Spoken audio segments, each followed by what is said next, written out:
जय श्री ओम नमः सिद्धेभ्यः। जय श्री ओम नमः सिद्धेभ्यः। सर्वमंगल मांगल्यम सर्वकल्याणकारकम प्रधानम सर्वधर्माणां जैनम जयतु शासनम। पंच परमेष्टि भगवान के आचार्य श्री गुरुवर कुंद कुंद महाराज की, आचार्य श्री गुरुवर विद्यासागर महाराज की।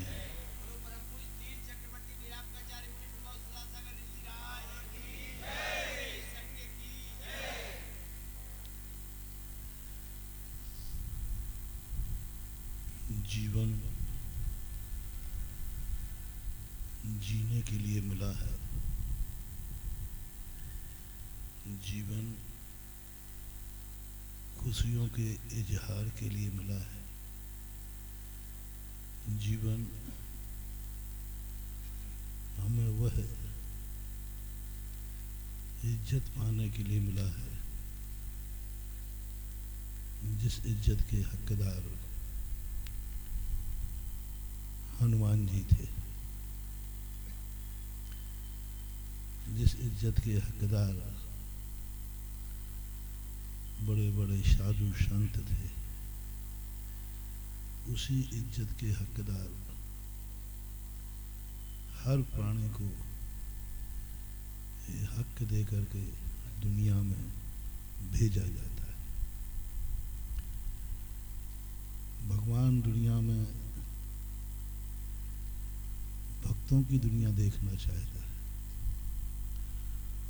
और भक्तों के बीच में भगवान देखना चाहता है। पहले भगवान यह बात को दुनिया में प्रचारित करते हैं कि तुम कम से कम वह गौरव प्राप्त कर सको कि तुम मेरे भक्त बन सको। और मेरे भक्त बनने का अर्थ यह नहीं है कि तुम मेरा नाम लो, मेरी भक्ति करो, मेरे जयकार करो, मुझे प्रसाद दो। तुम्हारे भक्त करने का अर्थ है तुम्हें देख करके लोग मुझे पहचान जाएं। भक्त कौन होता है? भक्त को, क्योंकि भगवान सबके बीच में नहीं आता, भगवान का पता है भक्त। भक्त बताता है कि भगवान कहाँ है, कैसे है। और जब व्यक्ति भगवान ये देख लेता है, कोई व्यक्ति उन तक पहुंचता है, तो भगवान उससे एक ही बात पूछते हैं, आप मेरे पास क्यों आए? तो वो कहता है कि मुझे आपका एक भक्त मिला था, उस भक्त के मैंने विचार सुने, तब मेरा मन हुआ जिसका भक्त ऐसा है उसका भगवान कैसा होगा।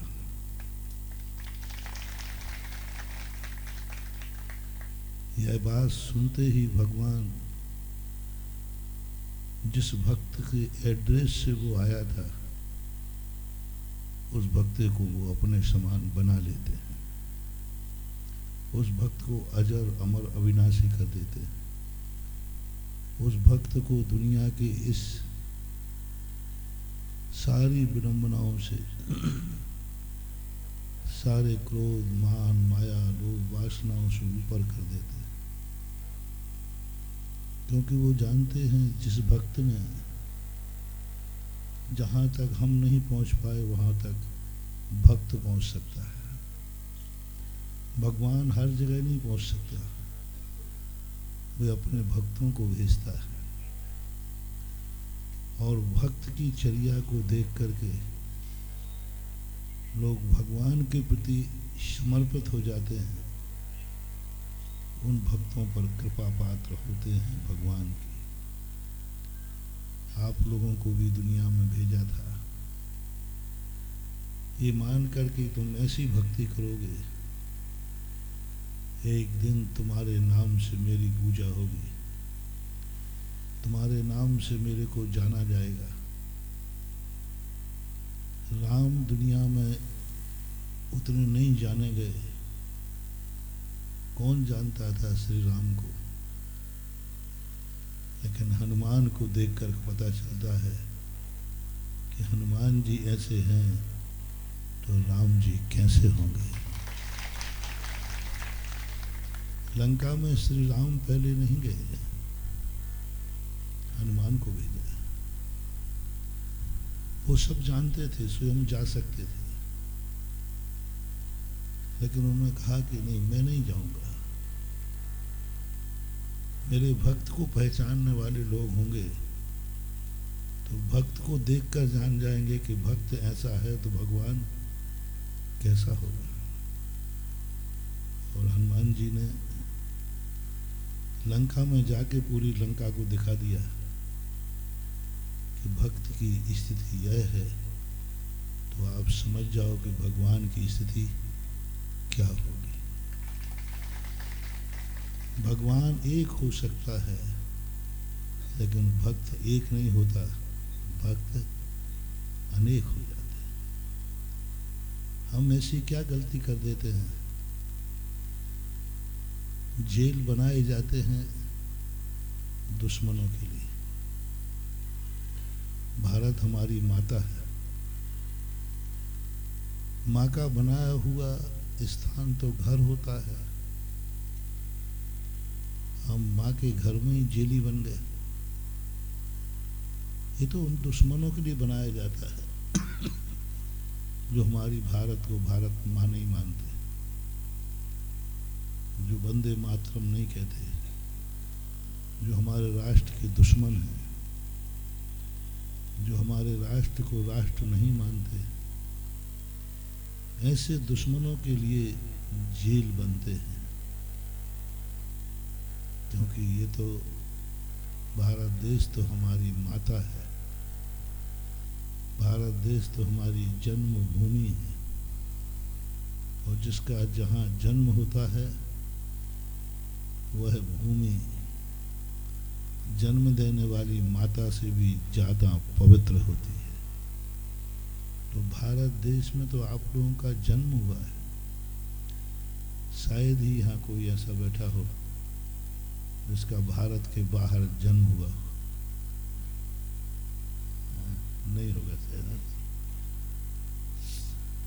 तो मैं अपराधियों के बीच में नहीं आया हूँ, मैं अपने भाइयों के बीच में आया हूँ, क्योंकि मेरा जन्म भी भारत में हुआ और आप लोगों का जन्म भी भारत में हुआ। तो हम सबकी माता कौन है? तो तुम हमारे कौन हुए, हम तुम्हारे कौन हुए? फिर इतना अंतर क्यों? बस यही भूल का एहसास कराने में आया। इतना अंतर क्यों? दो फूल साथ फूले, किस्मत जुदा जुदा है, एक शीश पे चढ़ा है, एक धूल में पड़ा है। एक माँ ने दो बेटों को जन्म दिया, लेकिन एक इतना निकृष्ट निकला कि श्री राम को उसका गला उतारना पड़ा।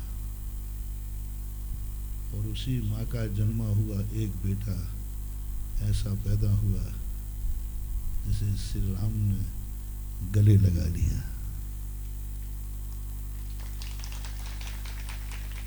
दोनों की माँ एक थी कि अलग अलग? रावण की और विभीषण की एक माँ थी। मंदोदरी कहती है कि मैंने सुना है कि आप मर्यादा पुरुषोत्तम हैं, पर आप एक भाई को गले लगा रहे हो और एक का गला उतार दिया। एक पक्षपात क्यों? तो श्री राम कहते मैंने रावण का गला नहीं उतारा, मैंने पाप का गला उतारा है, और पाप के पीछे वो खड़ा था तो मैं क्या करूं, उसका उतारना पड़ा। कितना मौका दिया, देखो तो हमारी संस्कृति कितनी महान है, कितना महान। रामचंद्र जी ने कितने बार रावण को समझाने के लिए भेजा, कितनी मेहनत की। अपराधी रावण था या श्री राम थे? रावण था, आपसे नहीं पूछ रहा, उनसे। अपराधी रावण था या श्री राम थे? बार बार क्षमा मांगना चाहिए थी रावण को, लेकिन बार बार रामचंद्र जी रावण को समझाने के लिए भेजते। श्री कृष्ण जैसी महाशक्ति, नारायण पद को धारण करने वाली महाशक्ति, दुर्योधन जैसे दुष्ट को समझाने के लिए दूत बन के चली गई। कैसा भारत है! अपराधी है दुर्योधन, और श्री कृष्ण कितने ऊंचे पद पर थे, द्वारकाधीश, और वो दूत बन गए किसके पास जाने को? ऐसा है हमारा भारत देश। और वही जब आपके अधीक्षक महोदय दुनिया में हमें लोग बहुत अच्छे स्थान पर ले जाने की बात करते हैं, मंदिर है, पवित्र लोग हैं, महान लोग हैं, उनके हाथ से निमंत्रण आते हैं, लेकिन कभी कभी ऐसे स्थान के भी निमंत्रण आ जाते हैं जहां मुझे भी जाने में शर्म आती है, और जहां मुझे भी एक विकल्प आ जाता है। और जब पता करते हैं कि वहां हमारे भारतीय लोग ही हैं, तब मैं सोचता हूँ, मैंने सोचा जाऊं या नहीं जाऊं, कहाँ साधु निरपराधी और कहाँ तुम अपराधी, कैसे जाऊं? तो तुरंत आता है कि अब श्री कृष्ण जैसी महाशक्ति समझाने के लिए दूत बन गई,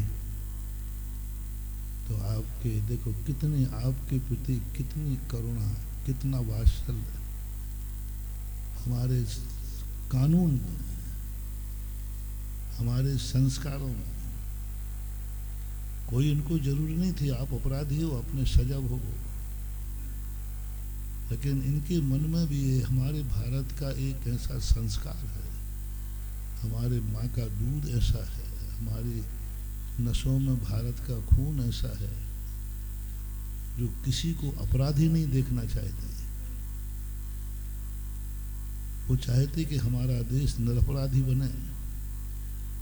श्री कृष्ण को दूत जैसा निकृष्ट कार्य करने के लिए उतरना पड़ा, तो वे उतर गए, कहा नहीं मैं जाऊंगा।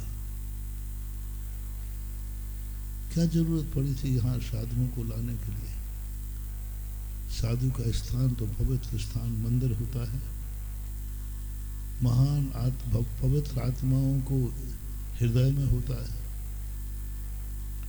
लेकिन ये भारत का संस्कार है कि आपका अधिकारी भी चाहता है कि महाराज आप चलिए, शायद आपके दर्शन और दो शब्दों से कोई जैली यदि जन्म जन्म के लिए निरपराधी हो जाता है, तो फिर मैंने सोचा कि बात सही है, मेरा क्या बिगड़ता है, इनकी बिगड़ी सुधरती है।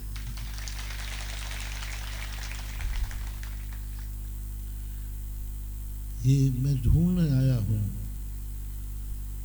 कि किसको हनुमान बनने भेजा था और तुम क्या बन बैठे। हम चले तो पैर से कुचल गई शायरी, हमें मालूम नहीं था मेरे अलावा भी कोई दुनिया है। हम चले तो पैर से कुचल गई शायरी, बस यहीं से अपराध शुरू होता है। शायरी का अर्थ होता है विश्वास। हम चले तो कुचल गया विश्वास। क्यों कुचल गया? क्योंकि हमें मालूम नहीं था कि हमारे अलावा भी कोई दुनिया है। हम लोग सदा नीचे देख के चलते हैं, इसलिए कि शायद हमारे समान रास्ते में कोई चींटी भी कहीं जा रही होगी। जैसे अपन लोग यात्रा में जाएं तो सावधानी बरते हैं कि एक्सीडेंट ना हो जाए, कोई गाड़ी न टकरा जाए। ऐसा ही वो चींटी के लिए हम लोग देखते हैं, वो चींटी कहीं जा रही है, कहीं हमारे पैर का एक्सीडेंट ना हो जाए। हम उसको भी देख के चलते हैं, कहीं उसकी यात्रा में विघ्न न पड़ जाए। थोड़ी सी एक अंदर अहंकार, ईगो जागता है। जहां तक यहाँ पर जितने अपराधी हैं, इनमें 50% अपराधी वो हैं ईगो के। मात में झुकूंगा नहीं, ईगो मात पॉइंट। अपराध करने को तैयार हो, लेकिन 2 मिनट झुकने को तैयार। 50% से ऊपर अपराधी ईगो होते हैं। मात एक अहंकार होता है, उस कारण से वो अपराध कर देते हैं। 25% अपराधी दूसरों के द्वारा प्रताड़ित होते हैं और इतने प्रताड़ित हो जाते हैं कि उनको अपराध करने के लिए मजबूर होना पड़ता है। और उसमें से बचे हुए अपराधी आदतन संस्कार बस अपराधी कर लेते हैं। आदतन और संस्कार बस अपराधी होने के लिए तो उनको बचाना तो बहुत मुश्किल है। लेकिन 75% जो अपराधी हैं, वो यदि आज चेत जाएं तो मैं एक ऐसा आशीर्वाद दे सकता हूं कि आज तुम जेल में हो, ऐसा निकलने के बाद तुम मुझे कभी जेल में नहीं मिलोगे। मात इतना सा सोचना है, हम अपने देश की जेल में बंद होंगे। ये हमारे भारत माँ का देश, माँ का घर तो अपना घर होता है, उस घर को जेल की संज्ञा दी गई। मैं सदा कहता हूं कि अपने देश में अपने माँ के दृष्टि में अपराधी नहीं बनना। सबसे बड़ा दुनिया में अपने माँ की दृष्टि में अपराधी मत बनना। दुश्मन मुझे सजा दे, मार डाले तो कोई जरूर नहीं कि तुम गलत थे, लेकिन जब माँ ही थप्पड़ उठा दे तो समझ लेना चाहिए कि आपके अपराधों की चरम सीमा हो चुकी। भारत का कानून तो हमारी सुरक्षा के लिए था और आज उसी कानून के तहत हम अपराधी बन गए, हमें सजा भूली जा रही है। भारत जब बना था तो इसलिए बनाया था कानून के भारत देश के भारतीय लोग रहने वालों की रक्षा हो, सुरक्षा हो। कोई विदेशी ताकत, दुश्मन हमारे भारत के जन्म लेने वाली भारत की संतान पर कोई उंगली न उठा सके, इनका जीवन सुरक्षित हो, इनका परिवार सुरक्षित हो। लेकिन हम क्या कर बैठे कि हम देश में देश भाई लड़ बैठे, भाई भाई लड़ बैठे। कितने अपराधी होंगे जो घर में मार, घर संपत्ति को लेकर भाई भाई से झगड़ा करके जेल में आ गए होंगे, भाई से झगड़ा करके। अरे एक खेत का थोड़ा सा टुकड़ा भाई के पास पहुंच गया तो पहुंच गया, भाई ही तो है। एक भाई ने यदि थोड़ा सा कुछ ले लिया, नहीं लिया तो भाई ही तो है। इन झगड़ों से तो, इन अपराधों से तो हम निशात पा सकते हैं। इनसे तो हम अपने जीवन को छुटकारा पा सकते हैं। कम से कम भाई भाई से तो हम इतना अपराध नहीं करें कि हमें जेल जाने की स्थिति आ जाए और हम भाई को ही जेल भिजवा दें। भाई कम से कम जितने लोग बैठे हैं और आपका ये प्रवचन सारा विश्व सुनेगा, सुन रहा होगा, हर व्यक्ति से मेरा मोटिवेशन है कि यदि ज़्यादा नहीं तो एक बात जरूर ध्यान रखना, कम से कम हम घर में अपने भाई को भाई से कभी कोर्ट कचहरी नहीं करेंगे। चाहे भाई मुझे लूट करके भिखारी बना दे तो हम गर्व से कहेंगे कि मुझे भिखारी भाई ने बनाया है, लेकिन मैं भाई को अब जेल की सलाखाओं में नहीं भेजेंगे, जाओ तुम कुछ दिन के लिए भिखारी रहोगे, भगवान मुझे भेजेगा और मैं तुम्हें उठाने के लिए आ जाऊंगा और भाई से कई गुना करूँगा। भाई के खातिर कभी तुम भिखारी बनो तो सही, भाई के खातिर तुम दरिद्र बनो तो सही, माँ बाप के खातिर यदि माँ बाप तुम्हें घर से निकाल रहे हैं। श्री राम की विशेषता क्या थी? माँ ने घर से निकाला, चाहते तो श्री राम कोर्ट केस कर सकते, हक था।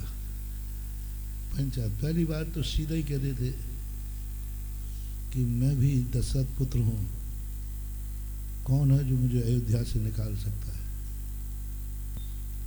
बोलो वो अधिकारी थे कि नहीं राज्य के? और ज्यादा होता तो पंचायत बैठा लेते।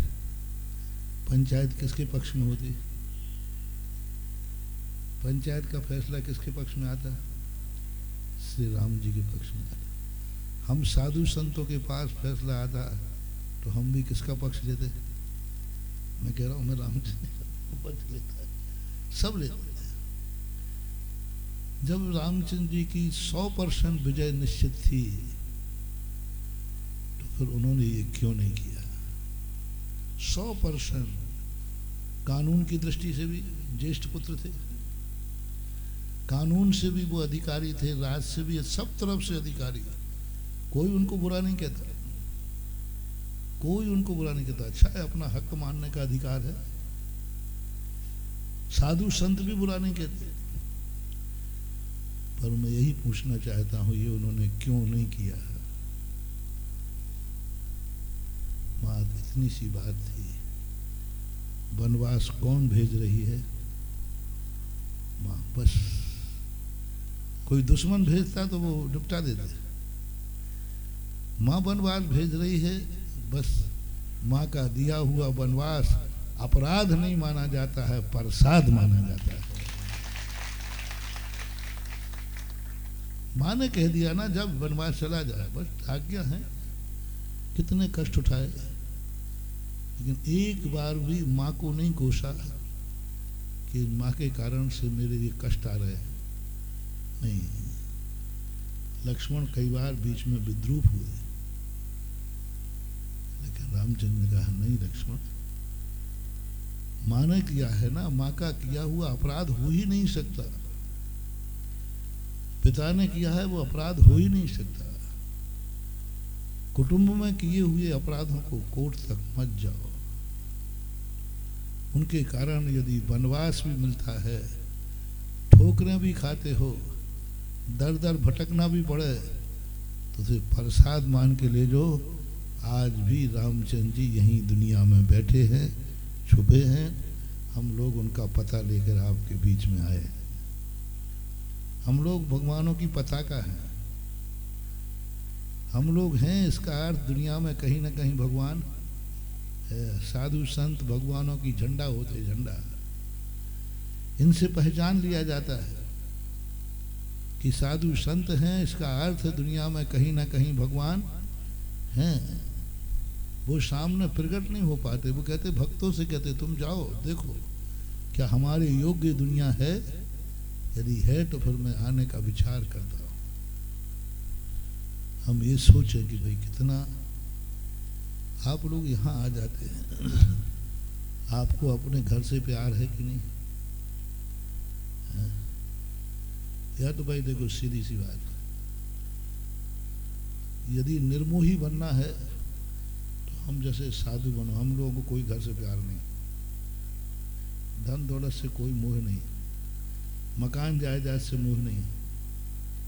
निर्मोही बनो, निर्मोही बनो तो संत बन के बनो, डाकू बन के मत बनो। अब तुम्हें घर से मोह है, तुम जेल में आ गए हो, घर की क्या दशा मालूम आपको? घर की क्या हालत हो रही मालूम आपको? घर में कितने दुखी है मालूम आपको? आपके बच्चे, आपके परिवार, आपकी माताएं हमारे पास आती हैं, उनकी क्या हालत होती है। अब कौन उनका शोषण, तुमने तो उनको बचाने के लिए अपराध कर लिया, अब उनके साथ क्या हो रहा होगा। जिन बंदियों को सजा हो जाती है, उनके परिवार देखो किस तरीके से बर्बाद होते हैं, किस तरीके से उनके बच्चों की दुर्गति होती है। अपने खातिर ना सही, जिस परिवार को मोह करते हो उनके खातिर तो कम से कम क्रोध पर काबू करो, उनकी सुरक्षा के खातिर करो। और तुम कहो कि मैं परिवार के खातिर अपराध कर रहा हूं, तो भी तुम्हारा झूठ है, क्योंकि आज सजा भोगने में तुम्हें भोगना पड़ रही है कि परिवार को। अच्छे के सब साथी होते हैं, पाप का कोई साथी भोगना तुम्हें पड़ेगा, कष्ट तुम्हें उठाना पड़ेगा। तो कष्ट ऐसा उठाओ जैसे रामचंद्र जी ने अपने परिवार के लिए उठाया। ऐसा मत उठाओ कि तुम डाकू बनकर के जेलों में रहो, अपराधी बन के जेलों में रहो। क्या मुंह दिखाओगे दुनिया में? मर करके जाओगे भगवान के पास तो वो कहेंगे मैंने तुझे हनुमान बन के भेजा था कि पापी बन के भेजा था, और तू देश के अंदर ही अपराधी बन गया। तुम यदि कहीं विदेश में जाकर अपराधी बनते तो हम सब तुम्हारी जमानत लेने के लिए तैयार हो जाते,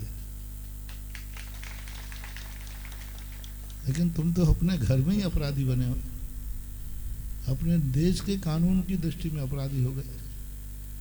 देश के कानून ने मान लिया कि ये बेटा नहीं, ये देश के लिए बहुत बड़ा नुकसानदायक है। ऐसी स्थिति में आपको अपने परिणामों पर विचार करना चाहिए। अभी भी मौका है, शायद अभी ये सजा घोषित अपराधी नहीं होंगे, हैं कुछ हैं।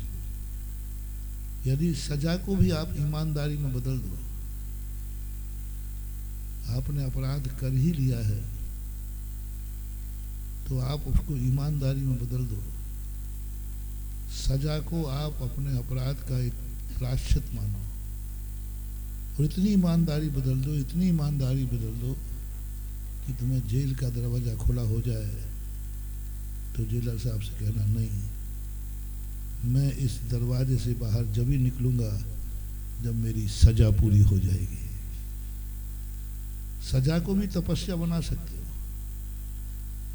सजा को यदि आप अपने सही पश्चाताप में, जरा मुझे सजा ठीक मिली, मिलना ही चाहिए क्योंकि मैंने अपराध किया है,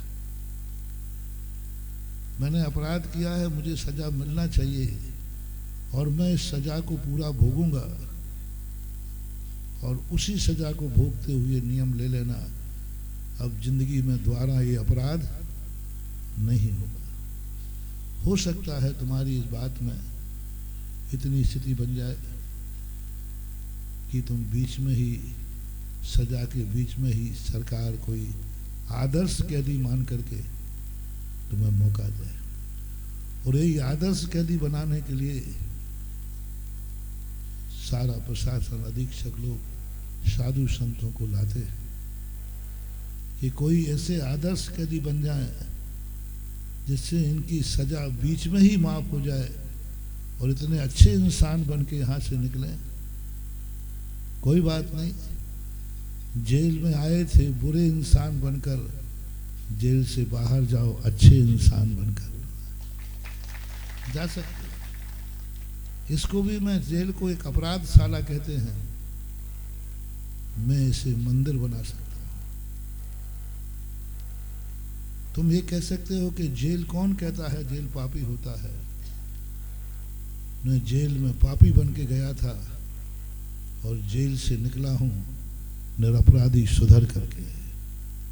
इतना अच्छा जीवन तुम्हारा जेल के बाद हो कि लोग तुम्हें समझें कि भाई तुम इतने अच्छे कैसे हो गए, इतना अच्छा तुम्हें किसने बना दिया कि तुम गर्व से कहो कि मुझे जेल ने महान बना दिया, मुझे दिखा दिया कि अपराध करने के बाद जो सजा होती है वह जीवन के लिए सुधारने के लिए होती है।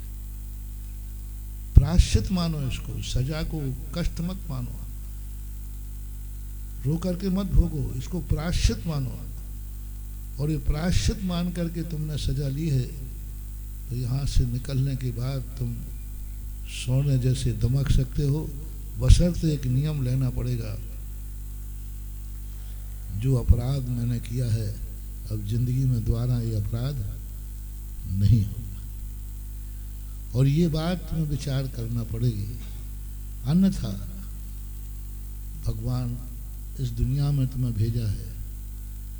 बोलो किसी के दरवाजे भगवान जाता है, कितना महान। यदि किसी के दरवाजे भगवान जावे तो वो पुण्यात्मा है कि पापात्मा? बहुत पुण्यात्मा, बहुत पुण्यात्मा है। लेकिन कभी कभी भगवान सबसे बड़े पापी के दरवाजे जाता है। कैसी रीति है, भगवान जाता है भक्तों के दरवाजे, उनको गले लगाने, उनका उद्धार करना। लेकिन कुछ पापी ऐसे होते हैं जिनके दरवाजे गया भगवान गला उतारने के लिए। रावण के दरवाजे भगवान गए कि नहीं, क्या करने के लिए? इतना बड़ा पाप जो भगवान छाया देने आते, आशीर्वाद देने आते, वही भगवान विनाश करने आ गए, मारने के लिए आ गए।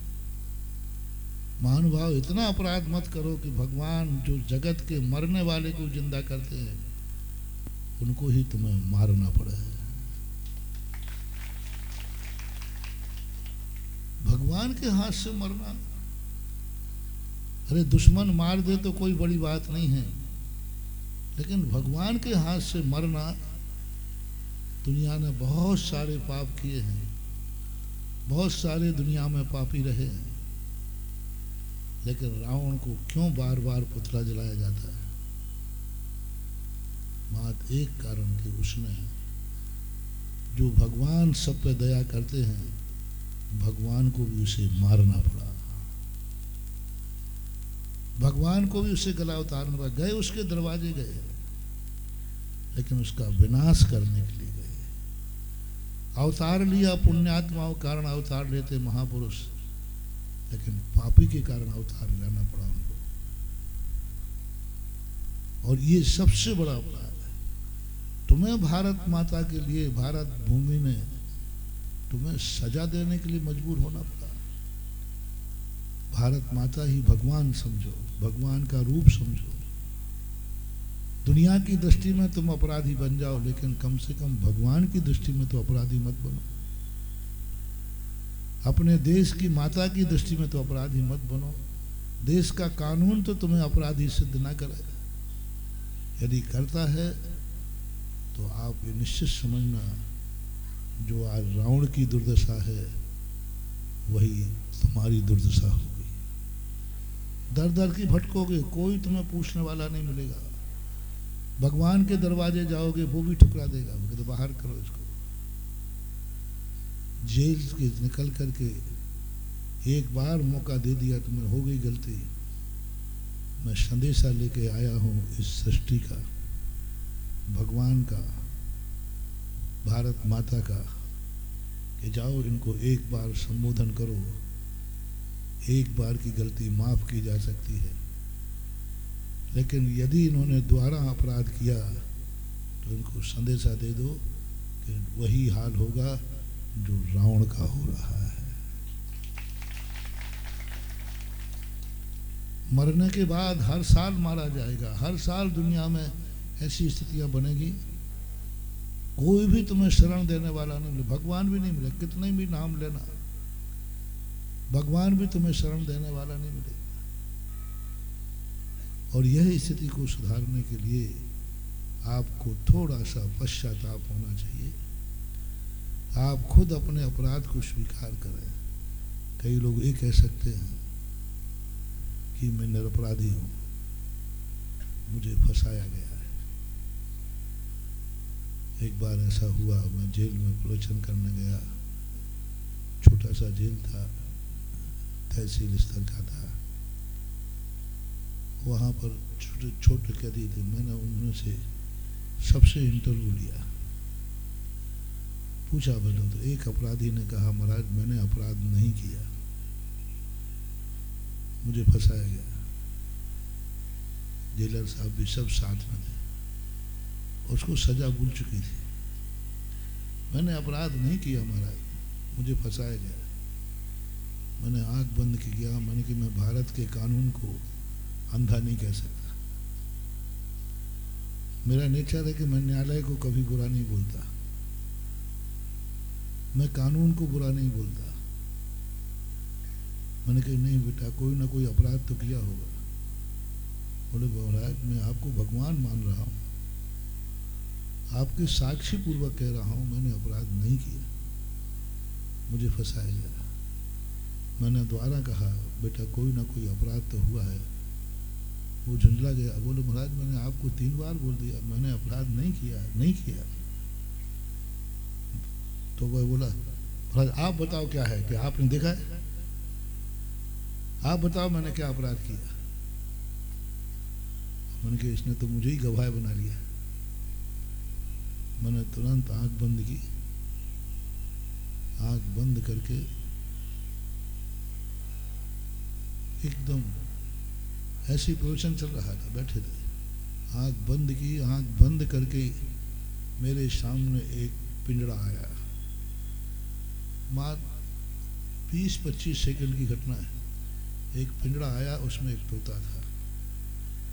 मैंने आंख खोली, मैंने कहा पिंजड़ा कहाँ से आ गया, ये पिंजड़ा कहाँ से आ गया। एकदम आंख खोली, कुछ नहीं था। अरे मैंने कहा ये संकेत है, इससे पूछो।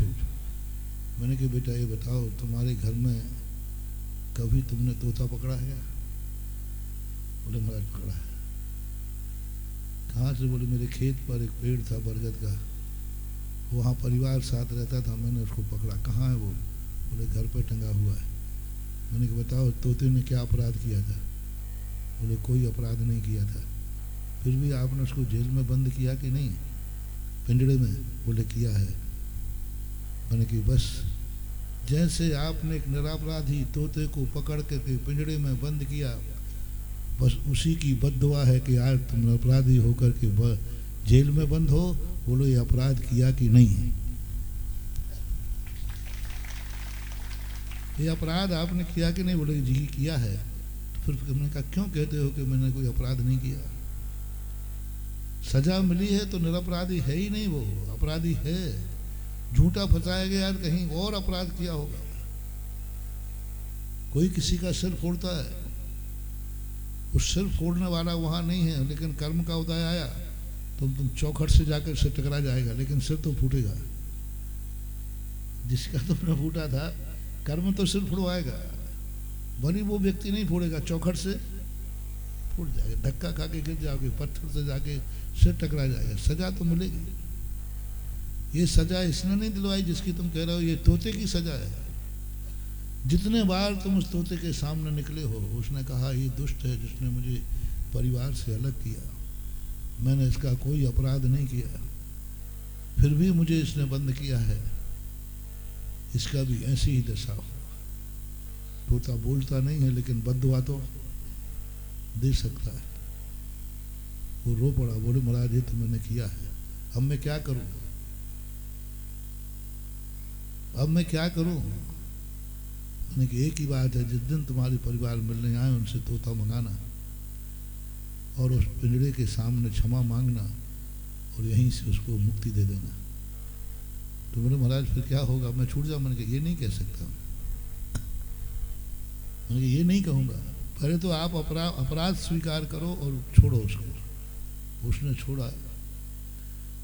उसको बहुत ज़्यादा समय थी, शायद कितने साल की सजा थी, 1 साल पूरा ही नहीं हुआ और वो इतना अच्छा कैदी बन गया, इतना अच्छा कैदी बन गया।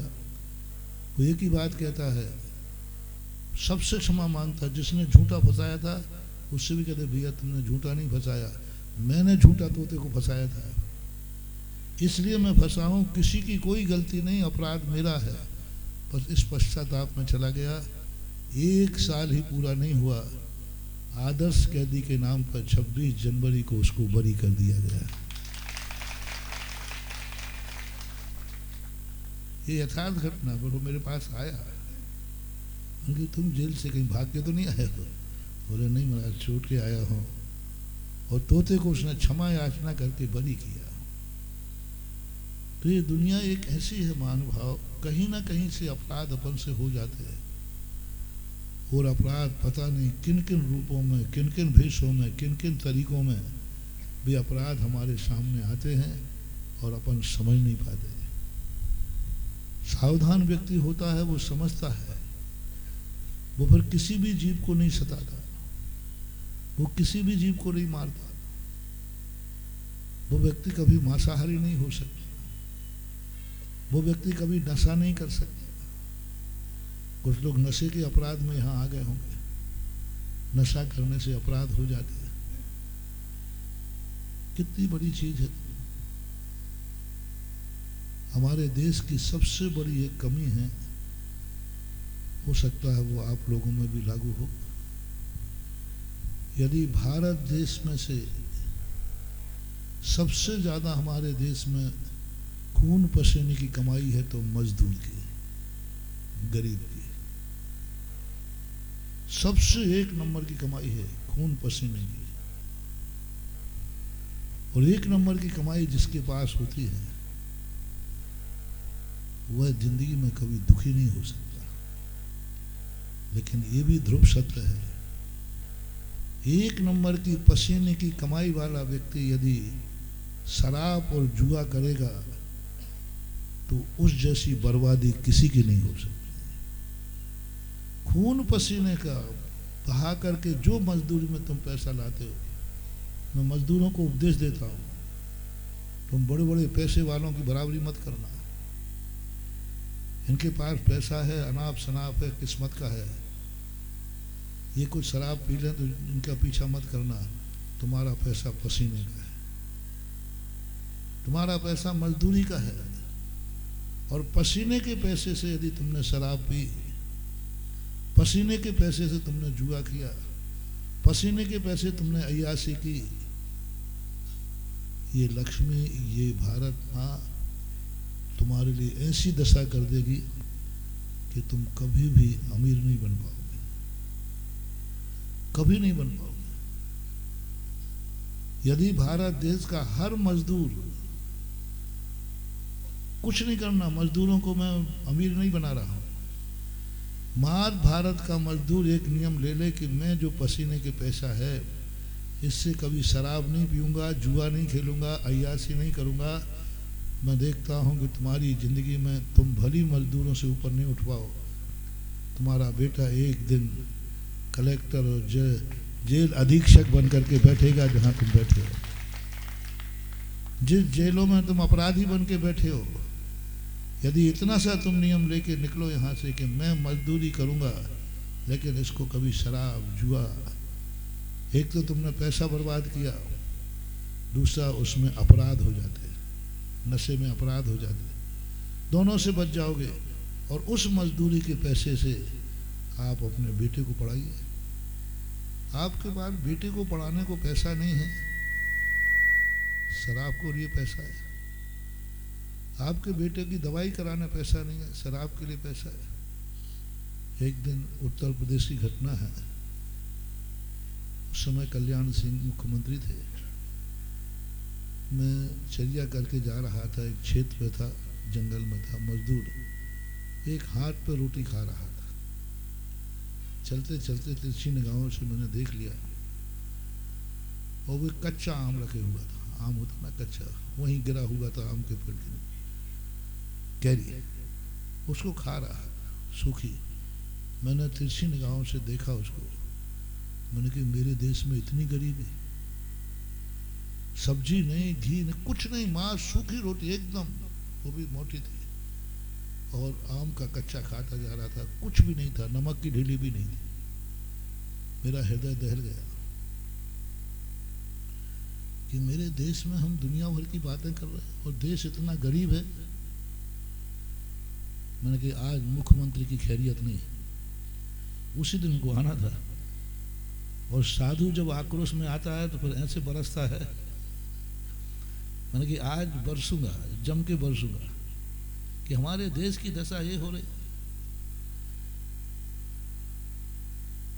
पर साधु को जब कोई आक्रोश में साधु आ जाए ना, तो साधु को कोई नहीं संभाल सकता, कुदरत संभालती है।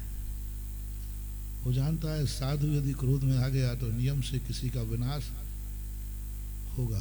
आज मुख्यमंत्री की पता नहीं, कुछ भी बोल, तुरंत कुदरत ने बुद्धि दी, बाबा जी थोड़ा शांति रखो, एक बार जो ऐसी रोटी खा रहा है उसको बुला तो लिया जाए। तुरंत मैंने उसको बुलाया, मैंने कहा भाई यहाँ कितने रुपया कमाते हो, कितने लोग मजदूरी करते हो? उन्होंने कहा हमारे घर में सभी कमाते हैं। उस समय मजदूरी ज़्यादा नहीं थी, कम थी, 100 रुपया मिस्त्री को मिलता था। कल्याण सिंह मुख्यमंत्री थे उत्तर प्रदेश के, सन जो भी हो 91-92 की बात, 91-92 की। तो 15,000 रुपया दिन का था, महीने का, पूरी इनकम उनकी 15,000 रुपया थी। और जिसके यहाँ मैं आहार करके आया था उसका वेतन था 1,800 रुपया, वो पुजारी था। मैंने कहा 1,800 रुपये वाले ने तो भोजन में घी भी दिया, सब्जी भी थी, सब कुछ था। और उसका बच्चा ललितपुर में पढ़ता था, देवगढ़ की घटना। मैंने कहा उसका बच्चा भी अच्छे स्कूल में पढ़ रहा है और भोजन भी अच्छा था, मुझे तो खिलाया उसने। और ये 15,000, उसके घर में एक ही कमाने वाला था, अकेला पुरुष कमाता था, 1,800 रुपया। ये तेरे 15,000 रुपया का हिसाब। तो अब मैं रापे में आ गया, मिस्त्री से दौड़ा मैं कर, मैंने कि मुझे 15,000 रुपये का हिसाब दो। वो कहता महाराज जी ऐसा हिसाब तो आज तक किसी ने नहीं मांगा। मैंने कहा हिसाब बताइए। जब उसने मुझे हिसाब बताया मेरी आंखें जलजलाई। मैंने कहा अच्छा रहा कि मैं मुख्यमंत्री पर नहीं बरसा। 15,000 रुपये का जब उसने हिसाब बताया कि यहाँ से जाकर हम सब शराब पी लेते हैं, जुआ खेल लेते हैं, कभी होता है तो कोई नाच गान कर लेते हैं, घर में तो उतना ही पैसा बचता है जितना आटा आ जाए, बहुत। बस उस दिन के बाद से मेरे आत्मा में आया कि हमारा देश गरीब क्यों है। हम अमेरिका की बराबरी ना करें कि वो नशा करते हैं, वो अमीर लोग हैं, उनका पैसा पसीना का नहीं है। अमेरिका में पैसा पसीने का नहीं है, हमारे भारत देश का पैसा पसीने का है। उनका पसीना आता ही नहीं वहाँ, उनका पसीने का है ही नहीं। उनके पैसे तो ऐसे गलत कार्यों से हैं, शस्त्र बनाते हैं और युद्ध के लिए भेजते हैं। उनके पैसे इतने गलत तरीके से आते हैं। भारत देश का हर व्यक्ति का पैसा पसीने का है। और आप लोग भी उसी पसीने की पैसे की कमाई से ना जाने कितने लोग जेल में आ गए। काश उस पसीने की कमाई का एक नियम लेके जाएं जेल में। तुम कहते हो महाराज जी रहा नहीं जाता, तो यहाँ जेल में कैसे रह रहे? शराब की व्यवस्था है अशोकनगर जेल में?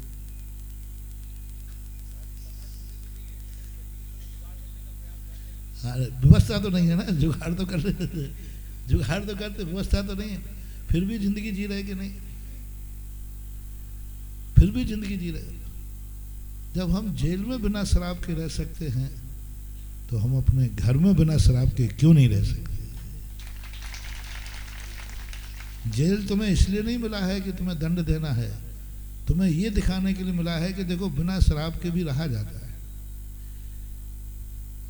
एक बेटा का था किसी का, उसको मैंने जेल भिजवाया था, मैं भी जेल भिजवाता हूँ, चिंता नहीं करना। भक्त था हमारा, बोले महाराज जी मेरा बेटा शराब पीता है और बहुत घर में उधम करता है, मारता पीटता है, सब उपाय कर लिए, कुछ भी उपाय कारगर नहीं। मैंने बुलाया, बोले महाराज जी मैं नहीं रह सकता, मैं मर जाऊंगा, मुझे तड़प लगती है, मैं कुछ नहीं रह सकता, एक दिन भी नहीं रह सकता। मैंने कहा अच्छा ठीक है। मैंने उनके पिताजी से कहा भक्त हिम्मत करोगे, बेटा घर में आवे तो उसकी FIR लिखा देना। बोले महाराज जी बेटे की FIR? मैंने कहा हाँ, मैं कह रहा हूँ ना, तुम्हारा गुरु कह रहा हूँ। महाराज जी बेटे की FIR क्या कहेगी दुनिया? मैंने कहा मैं कह रहा हूँ ना, लिखा दो। लिखा दिया और सबसे कह देना कि इसको छोड़ना नहीं। उसको कम से कम 1 महीने के लगभग जेल में रखा है, प्रयास करके रखा। उन्होंने कोई जमानत लेने मत जाना। गिड़गड़ा पड़ा, रो पड़ा। बाद में जब 1 महीने के बाद छूटा, मैंने कहा 1 महीने तुम बिना शराब के कैसे रह गए? वहां शराब की व्यवस्था थी? बोले नहीं थी। तो तुम मरे क्यों नहीं? तुम मरे क्यों नहीं? वो श्रीफल लेके आया, बोले महाराज जिंदगी में आज के बाद शराब की तरफ देखूंगा भी नहीं। उनका परिवार सुधर गया। तो ये मत सोचो तुम कि जेल तुम्हें दुख देने के लिए मिला है, शायद ये जेल तुम्हें सुधारने के लिए मिला हो। तो लो आज एक नियम लेके तुम लोग यहाँ से मैं आया हूँ। मैंने पहले ही कहा कि तुम भारतीय नहीं होते तो मैं नहीं आता। मुझसे कहते कि महाराज यहाँ सब विदेशी जेली रहते हैं, तो मैं नहीं आता। मैं क्यों जाऊँ? जब हमारे देश के देशी रहते हैं तो मैंने कही नहीं, फिर तो मैं चलूँगा और अपने भाइयों से मिलकर आऊँगा और कह के आऊँगा कि इज्जत के साथ जीने के लिए तुमने भेजा था, बेइज्जती के साथ क्यों जी रहे हो। तो आज 3 पॉइंटों पर मैं तुम्हें जोर दे रहा हूँ। पहला पॉइंट, यहाँ से निकलने के बाद शराब का प्रयोग नहीं करना। उस पैसे को अपने बच्चों पर, हाँ अभी खड़े कर रहा हो, शराब का प्रयोग नहीं करना। वो पसीने की कमाई तुम्हारी। मैं अमीर आदमी को नहीं रोकूंगा, उनके पास पैसा। मैं तो कहता हूँ शराब को इतना महंगी कर दी जाए, 1 बोतल 1-1 करोड़ रुपए की मिलना चाहिए, जिससे अमीरों का पैसा बाजार में आएगा और गरीब वहां तक पहुंच नहीं पाएगा। तो शराब, जुआ नहीं खेलना। जुआ से कभी कोई अमीर नहीं हुआ। और जो गुटखा की बात अभी आई है, नहीं खाना मांगो, बिल्कुल साक्षात जहर है, कैंसर का घर है। अपन भारत देश के लोग हैं, अच्छी लौंग खाओ, इलायची खाओ, फल खाओ, दूध पियो। भारत देश दूध की नदियां बहती। तुम खाओ, अपने बच्चों को खिलाओ। कोई हम दान के लिए नहीं कह रहा हूँ, धर्म के लिए नहीं। आप अपने जो भी आपकी कमाई है अपने बच्चों पे खर्च करो। बच्चा निरपराध अपराधी ना हो जाए तुम्हारे जैसा। बस जेल में आकर एक नियम ले जाओ कि मैं जेल गया तो गया, मैं ऐसा घर में जाके अच्छा विचार बनाऊंगा कि मेरी संतान कभी जेल में नहीं आ सकेगी। बस हमारे परिवार का कोई जेल में नहीं आएगा और मैं उसको इतना महान बनाऊंगा, इतना महान बनाऊंगा कि जेल में आने की नौबत ही। अच्छा पढ़ाओगे, अच्छा पढ़ाना। दूसरी बात जो मैंने कही कि ईगो पॉइंट मत बनाना, ईगो पॉइंट मत बनाना। और अपराध तुमने कहीं ना कहीं किसी रूप में, ये मत सोचो कि हमसे कमजोर है, ये मत सोचो कि ये तोता है, ये मत सोचो कि ये तोता माँ जवान उसके पास नहीं है, बाकी सब कुछ। तोते को भी अपने अपराध की कोटि में किसी प्रकार उसके साथ भी दुर्व्यवहार मत करो, वो तुम्हें कहीं ना कहीं किसी रूप में आएगा। और अपने देश को और एक सौगंध करके जाओ कि जिस भारत देश की माँ हमारी है उसके घर में मैं रहूँगा तो माँ के घर में रहूँगा, माँ के जेल में नहीं रहूँगा। आज भारत देश की बांका घर जो अभी बता रहे थे ना, इसी जेल जब शुरुआत में बन रहा था, 92 में बना ही हुआ था, यही पंचकर्णक थे, इसी जेल के अंदर लाखों लाखों लोगों ने भोजन किया था, इसका नागल हुआ था। और हमने कहा था उस समय इस भोजन का परिणाम ये निकलेगा कि जेल बहुतायत खाली रहेगा, यानी अपराधी कम रहेंगे।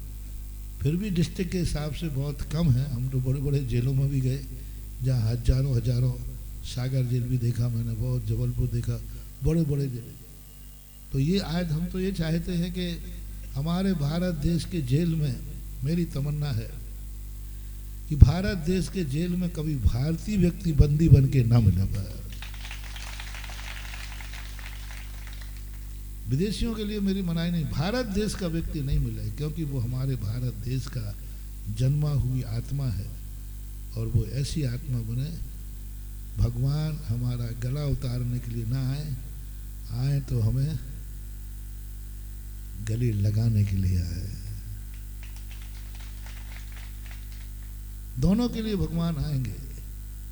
एक को गले लगा लिया, हम भी भारत में जन्मे थे, भगवान मुझे गले लगा रहे हैं, और आप भी भारत में जन्मे हैं, भगवान तुम्हें जेल भिजवा रहा है। नहीं, जीने के लिए तुम हो, जियो, और एक ऐसे अच्छे व्यक्ति बन के जियो कि तुम्हारे नाम से भगवान की पहचान हो जाए, लोग तुम्हें देखकर भगवान का पता पूछें। प्रारंभ का प्रवचन क्या था? लोग तुम्हें देखकर भगवान का पता पूछें, जैसे लंकावासी विभीषण ने हनुमान को देख करके राम का पता पूछ लिया था। वहीं से हुए थे। विभीषण नहीं जानता था कि हनुमान कौन है, क्या है। जब हनुमान को विभीषण ने देखा, उसी समय विभीषण से जो उनकी पहचान हुई, और विभीषण ने कहा कि भाई कौन हो तुम, सारा पता बताया। तो विभीषण कहता है, जिसका सेवक इतना है, सेवक इतना शक्तिशाली है, सेवक इतना पवित्र है, उसका स्वामी कितना बस वही, यानी हनुमान की चर्या देखकर, हनुमान को देख करके विभीषण राम से प्रभावित हुआ, और वही पता लेकर के एक दिन राम की शरण में आया। हम भी वह हनुमान का संस्कार लें, हमने भगवान के नाम लिए हैं। लोग हमें देख करके पता करें कि भगवान तुम्हारा कैसा है। कुदरत हमें देखे कि भाई जिसका भगवान आज यहाँ भरी नहीं है, आज अपने बीच में भगवान नहीं है, लेकिन झूठ मत बोलना, आप लोग भक्त हो कि नहीं हैं? भगवान नहीं सही तो भक्त तो है, लेकिन भक्त के भेष में। बोलो, तुम्हें देख करके लोग क्या समझेंगे जब भक्त ऐसा है? देख, गड़बड़ मत करना। भक्त इतना पापी है तो भगवान कितना पापी होगा। भक्त इतना निकृष्ट है, भक्त शराबी है तो भगवान कितना होगा। भक्त यदि ऐसे अपराध करता है तो भगवान कितने करता होगा। हमारे कारण से कलंक किस पे जाएगा? हमारे कारण से कलंक किस पे जाएगा? भगवान पर। महानुभाव, हम भगवान की ऊंचाइयां ना दे सकें तो कम से कम हमारे कारण से भगवान कलंकित ना हो। तुम्हारे नाम से तुम भगवान का नाम लेते हो, अपन सब कोई ना कोई भगवान को पूछता है, और उस भगवान का जब नाम कोई देखेगा, भगवान का भगत होकर ऐसा होता है, लगता है इनके भगवान भी ऐसे ही होते होंगे, भगवान भी ऐसे ही होते होंगे। और हनुमान जी को देखकर विभीषण ने राम को क्या वहीं से नमस्कार कर लिया। तो अपन को ऐसे भक्त बनना है जो अपनी भक्ति देखकर कोई नास्तिक भी भगवान का भक्त बन जाए। भारत के भक्त हैं, आज भगवान ना सही यहाँ, लेकिन भगवान की ध्वजा है, और वो ध्वजा कौन है? हम और आप। ना सही भगवान कोई बात नहीं, लेकिन भक्त तो है, और भक्त जहाँ है भगवान दूर नहीं होता है, बहुत पास होता है। तो आज में हमने 4-5 बातें टिप्स के रूप में कहीं, अपने जीवन को बदलो। एक तो नशे का मेरा मन है कि मैं देखो 3 किलोमीटर चल के आया, 3 मुझे वापस जाना है, इसका मेहनत आना चाहिए मुझे। पैदल जाना, हम पैदल जाएंगे, नंगे पैर जाएंगे, हमें मेहनत आना चाहिए। हमारे पास तो कच्छु नहीं है, वो नहीं चाहिए। हम तो और जेल में हथकरघा खुलवाते। हमारे पूज्य गुरुदेव का स्वप्न है कि कुछ लोग बेरोजगार के कारण अपराधी बनते, उनके पास धंधा पानी नहीं होता तो अपराधी बनते, अकाल पड़ता है तो अपराधी बनते। तो जेल में हमारे गुरुजी ने हथकरघा खुलवाए, उनसे हथकरघा को एक ऐसी कला सिखाओ जो अपने पैर पर खड़े होकर के यहाँ से जाने के बाद आजीविका कमा सके। और यहाँ भी हथकरघा खोलने की व्यवस्था हो तो यहाँ भी खुल सकता है, हम बात कर लेंगे उनसे। सागर जेल में खोला हमारे गुरुदेव, कई जेलों में खुलवाया, तिहाड़ जेल में खुलाया। तिहाड़ जेल के अंदर भी हथकरघा है, सागर में तो है ही बहुत बड़ा हथकरघा, दिल्ली में, मथुरा में सब आचार्य ने खुलवाया। तो हथकरघा खोले जा सकते, आपको मजदूरी का रूप। लेकिन आज आप लोगों को सबको एक मजदूरी में देना है कि यहाँ से निकलने के बाद, यहाँ तो है ही नहीं, जिंदगी में शराब का प्रयोग मत करना, नशे का प्रयोग नहीं करना, जुआ नहीं खेलना। जो पैसा तुम धुआं, बीड़ी, सिगरेट पीने में गुजारते हो, उतना पैसा मेरा नाम लेकर अपने बच्चों की पढ़ाई में लगा देना, बस, ज़्यादा पैसा नहीं। तुम्हारी बच्चे को पालने के लिए रोटी का नहीं कह रहा हूँ कि तुम भूखे रहकर बच्चे पालना। मात अकेले बीड़ी, सिगरेट, तंबाकू, गुटखा का पैसा तुम मात बच्चों को दे दीजिए, एक दिन बच्चे ऑफिसर बनकर के देश का गर्व करेंगे। बच्चों की कोई ज्यादा फीस नहीं, मात गुटखा, तंबाकू, सिगरेट में पल जाएंगे, वहां शराब के नशे का पैसे में पल जाएंगे तुम्हारे गरीबों के बच्चे। व्यसनों का पैसा आप बच्चों में लगा दीजिए, तुम्हारी भी जिंदगी बचेगी और बच्चे का भी भविष्य उज्जवल बनेगा। तो ये मेरी भावना है, और ये भी भावना है कि आज प्रतिज्ञा करें गुरु के सामने कि जिस अपराध से मैं यहाँ आया हूँ, जिंदगी में दोबारा अपराध करके भारत माँ की जेल में नहीं आऊँगा, क्योंकि भारत माँ का घर घर है, जेल नहीं। महावीर भगवान की जय। बोलो जगत पूज निर्यापक श्रवण मुनि पुंगव श्री सुधा सागर जी महाराज की जय। देखिए जिनको छोड़ रहा छोड़ा, हाँ, जिन सब लोग जो भी गुरुदेव ने आप सबको आशीर्वचन दिए, प्रवचन दिए, ये जीवन में एक ऐसे मंत्र हैं, जब आप जिंदगी की ऊहापो, जब आपको समझ में नहीं आए कि हम जिंदगी में करें क्या, जब आपको कोई रास्ता नहीं सूझे, तब आप उस समय मैंने आपसे कहा था कि गुरुदेव को याद करना, गुरुदेव की जो वाणी है एक एक मंत्र के रूप में आप अपने जीवन में धारण करना। और जब आपको समझ में नहीं आए कि क्या निर्णय करना है, तब आप गुरुदेव की वाणी को विचार करना और तब आप निर्णय करना। तो जब इसके लिए भी एक बार हाथ उठा दें, जुआ के लिए बहुत अच्छा। ये 2 ही नियम बहुत बड़े हैं पालन।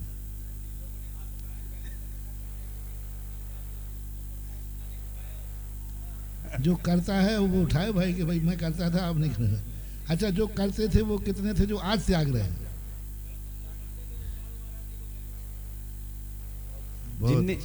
जिनने आज छोड़ा है वो हाथ उठाओ, बाकी जो नहीं करते थे वो तो नीचे ही किए। दूसरी बात है, जैसे मैंने तोते की कहानी सुनाई, इससे प्रभावित होकर के मांसाहार का त्याग कितने लोग कर सकते हैं? क्योंकि तोते को हमने अपराधी बनाया, वो हमें भी अपराधी बनाएगा। जो अपने जीवन में मांसाहार करते थे वो लोग जो त्याग कर रहे हैं वो हाथ उठाएं। करते थे, अब नहीं करेंगे। बहुत है। हाँ, अंडा भी शामिल है, अंडे भी, अंडा भी, मांस सब। देखो अंडे में से चूजा निकलता है, वो भी एक माँ का बेटा है। अपने बात बहुत चिंता मत करो, मेरी भारत की माँ तुम्हारे लिए भूखा नहीं सोने देगी। हमारे भारत की माँ भूखा उठाती है लेकिन भूखा सुलाती नहीं है। ये अपने भारत देश है, ऐसी बात नहीं। बहुत अच्छी।